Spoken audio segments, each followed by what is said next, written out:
Hello everyone and welcome to the Automotive Perspectives YouTube channel. In this video, I'm going to talk about the new 2021 Ford Raptor and basically explain what's new about it, showing the most relevant and important additions to the truck for 2021. Now, introduction. This new 2021 Ford Raptor was introduced on Wednesday, February 3rd, several months after the regular Ford F-150 was introduced last year. Many people were speculating a new Raptor was coming for 2021, especially after the release of the RAM TRX, and finally here it is, fully redesigned for this year, according to Ford at least. I wouldn't say it's a full redesign if you ask me, but sure, it's more than just a simple facelift. The more important things here by far are the all new for 2021 5-link rear coil suspension, no more leaf springs on the back, and of course the optional 37-inch tires. Perhaps that's why they didn't bother making a whole pre-recorded presentation as we have seen done with many vehicles in 2020. Instead, what they did was to upload a video trailer and get a whole bunch of car journalists and YouTubers to go see the truck and let them talk about it. So what you get for 2021? I briefly said the most important things that you get for 2021 are the coil suspension and the optional 37-inch tires. But that's not all you get. It's only what I consider to be the most relevant, since those are actually significant hardware changes that will greatly benefit the off-road capabilities of the truck. But of course, you also get a whole bunch of new things. Going into more details, all new 5-link rear suspension developed specifically for Raptor. This is, I think, the most significant changes. It ditches the old leaf spring suspension for a pan-hard rod and 24-inch coil springs, longest in class, by the way, with extra long trailing arms to better maintain axle position, provide more control and power to the ground, and more suspension travel. In fact, 16 inches versus 13.9 inches in 2020 models. This is another important thing. It gets next-gen Fox Live valve internal bypass chocks, 3.1 diameter chocks bodies. Yes, they are thicker than those found on the TRX. The 2020 Raptor already had Fox Live chocks. They just improved the technology here with new electronically controlled base valves. You also get sensor readings that change damping rates independently at each corner 500 times per second, so it adjusts to the terrain. Now, you also get available 37-inch tires, which is impressive in my opinion. They are really setting the bar very high for FC8 or Stellantis, I should say. First, they offer the Bronco with available 35-inch tires against the Wrangler Rubicon 33s. Now they're offering 37s on the Raptor against the RAM TRX 35s. Now the angles for off-road clearance. With 35-inch tires, you get 12 inches of ground clearance, 31 degrees of approach, 23.9 degrees of departure angles, and 22.7 breakover angle. That's already slightly better than the 2020 Raptor in almost everything except breakover, which is 1.2 degrees better in the 2020 model. But with the optional 37-inch tires, it gets even better. With 37s, you get 13.1 inch clearance, which is 1.1 inch better than with 35-inch tires. You also get 33.1 approach angle, 24.9 departure angle,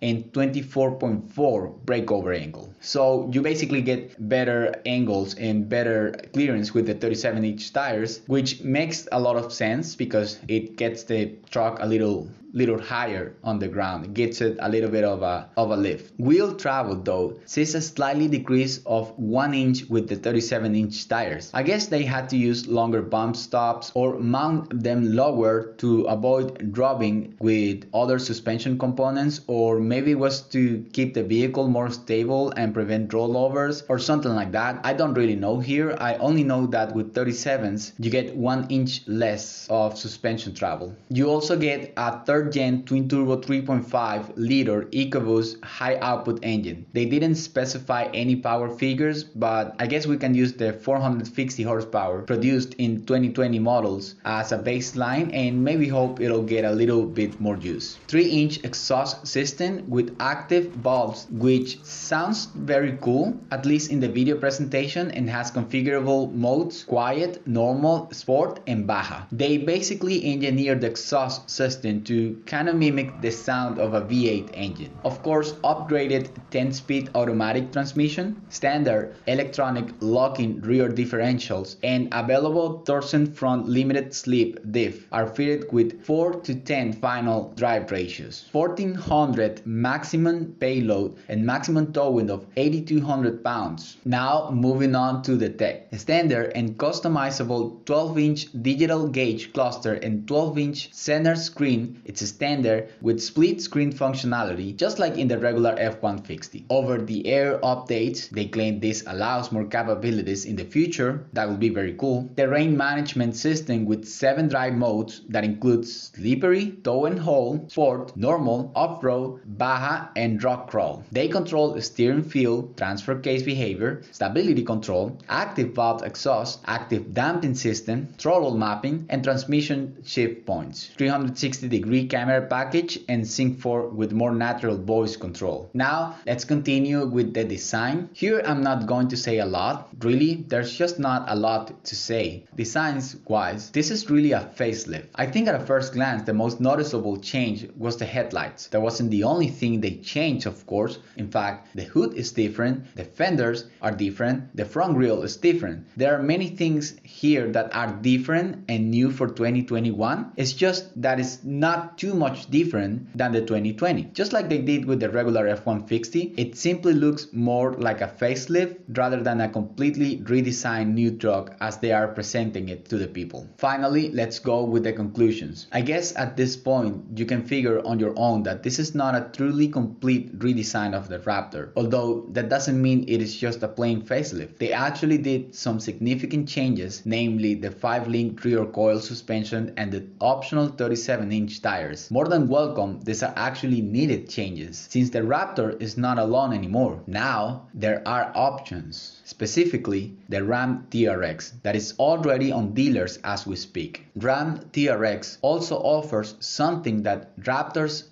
fans have long been craving for since the introduction of a 2nd gen, a V8 engine, and it's a powerful one, producing 702 horsepower and pleasing owners' ears with the unique sound of a V8. Ford is already addressing this. They engineered the exhaust system of this 2021 Raptor to kind of mimic the sound of a V8 engine, and according to several outlets, Ford F-150 marketing manager Brian Bell confirmed the Raptor R will get a powerful V8 in an interview for next year though. He didn't go into much detail other than saying a powerful V8, but many people are speculating that they are going to put the 5.2-liter supercharged V8 found on the Shelby GT500, which is the most obvious choice to compete with the Hellcat, and that's pretty cool. Lastly, I think that's a very well played move by Ford. You put the normal Raptor out there as soon as you can to make possible RAM TRX buyers think twice about their purchase, and that way you have something to buy time while you get the V8 Raptor ready to go into production.